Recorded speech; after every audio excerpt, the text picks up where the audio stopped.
Loan application na pwede ang unemployed. Okay lang kahit walang trabaho? Pag-usapan nga natin ang Pera Bridge Loan Application na nagpapaloan ng 1,000 up to 50,000 pesos. At not 7 days din daw to. Dahil ang loan term dito is 91 up to 1 year to pay. Okay bang utangan ngayon? So yan nga yung aalamin natin sa video na to. Kaya kung nangangailangan man kayo ngayon at makita mo yung ads nito online, naku, wag mo na kayong mag-try. Mamaya na kayo mag-decide after ng video na to. So wag na nating patagalin, simulan na natin. So hi guys! Welcome back again to my YouTube channel at another loan application review na naman na requested nung isa sa mga nag-PM sa FB page ko. Sabi nga niya, Pera Bridge po, pa-review naman. So ito nga is under Peso 101 lending service at currently ay may 4.5 na rating. So kare-release lang nitong May 20 at ka-update lang nitong July 16. At nung pagka-open ko nga nung application nila is eto na nga yung pinaka-homepage. Meron ditong dalawang loan application silang ino-offer. So merong Flexi Credit at merong Smart Loans. So yung term nga daw is 3 months up to 1 year. So eto, nag-apply na ako dito. At eto naman yung mga sinagutan. Sobrang konti lang. Sa ID naman, pwede daw ang UMID, pwede ang PhilHealth National ID. At sa may job category nga, pwede ang walang trabaho. Pero, maaaprubahan pa din kaya?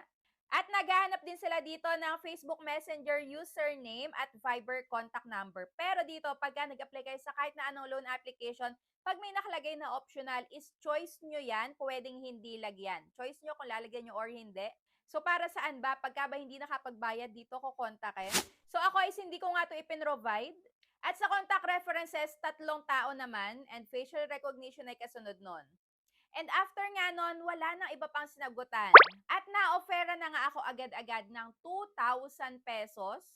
Pero short disclaimer ha, etong pagre-review na to is hindi ko kayo hinihikayat na mag-apply. So ito, this is for educational purposes and awareness na din para malaman nyo kung talaga bang makakatulong sa inyo itong mga nakikita nating utangan or kung patuloy lang tayong malulubog sa utang. So nasa inyo pala yung 100% decision, pero pag-isipan nyo mabuti kung a-applyan nyo ba o hindi. So dito nga nakalagay is up to 50,000 pesos nga, pero dito is 2,000 lang yung na-offer sa akin at ang loan term ay 91 days at 6 na bayaran. So dito nga sa 2,000 pesos, ang makakaltas lang ay 30 pesos, which is yung service fee. Kaya ang matatanggap ko dito is 1,970. So totoo kaya?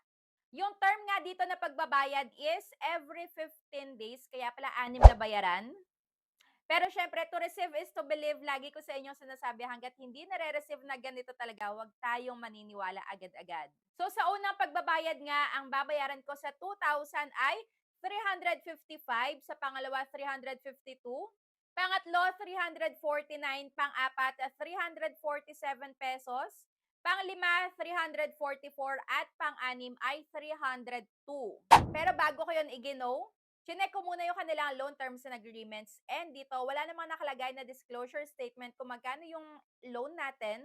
Pero may nakita naman ako dito na pagka daw na overdue dito is magkakaroon nga ng 10% of the loan amount at 3% per day after the first day na. So ayun, pagka second day onwards ay 3% per day na ang madadagdag. Medyo malaki to, kaya pag-isipan nyo mabuti.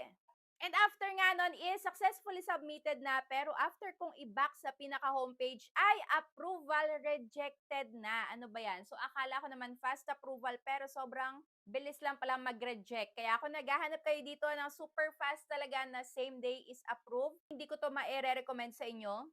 Pero nung chinek ko nga kung nakaregistered ba sila sa SEC, ay napag-alaman ko nga na sila pala ay may cease and desist order. Kasama ang Cash Connect, Peso Suki, Yescom, Peso 101. So, eto nga yun. Peso Cow, Swift Loan, saka Pera Loan. So, sabay-sabay silang nabigyan itong cease and desist order noong August 27, 2025 ng SEC. So, ibig sabihin yan, bawal pa din sila mag-operate at magpautang. Kaya kung ako sa inyo is umiwas muna tayo sa mga ganito para maiwasan din yung pangnanakot, pangaharas, at para maiwasan din ang contact tracing pagka na-delay tayo ng pagbabayad. Pero nung chinek ko nga yung kanilang ratings and reviews, meron pa ding nakakapag-loan dito at nagre-rate nitong 2026 pa din July na nagsasabing easy to apply pa din daw, fast approval, at no hassle utangan. Pero dito nga ako nag-go sa may 1-star rating at dito nakalagay nga, not good app, low offer, at last nga, nai-share ko sa inyo, at first daw, your loan amount is 2,000, so same kami. Pero ang na-disburse ay 700 plus lang pala. So, hindi totoo na 1,970. At ang babayaran niya dito ay 2,163. And then, naaprubahan daw ulit siya sa may pangalawa niyang loan na 3,230 pero ang natanggap na lang niya ay 2,010.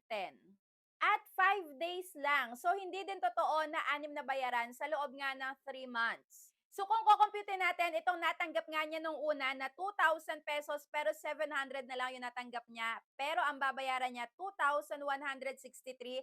So, umaabot to na 209%. Mahigit 209% yung nadagdag sa perang aktual na natanggap niya. At malaki-laki to sa 5 days to pay lang. And lastly, kung tatanungin nyo naman ako na maire-recommend ko ba to, so para sa akin is hindi totally 100% dahil, ayan, pinatawad nga sila ng cease and desist order, bawal pa sila magpatakbo ngayon, bawal mag-operate, hanggat hindi nga nila naaayos yung ipinato nga sa kanila ng Securities and Exchange Commission. At buti na lang din is hindi ako naaprubahan. Kaya kayo kung na-try nyo na to is comment down below para mabasa nga din ng mga nagbabalak mag-try para malaman nila kung ano din yung possible na ma-experience nila. At kung meron pa kayong gustong loan application na ipapa-review, comment down below din para ma-review ko para sa inyo.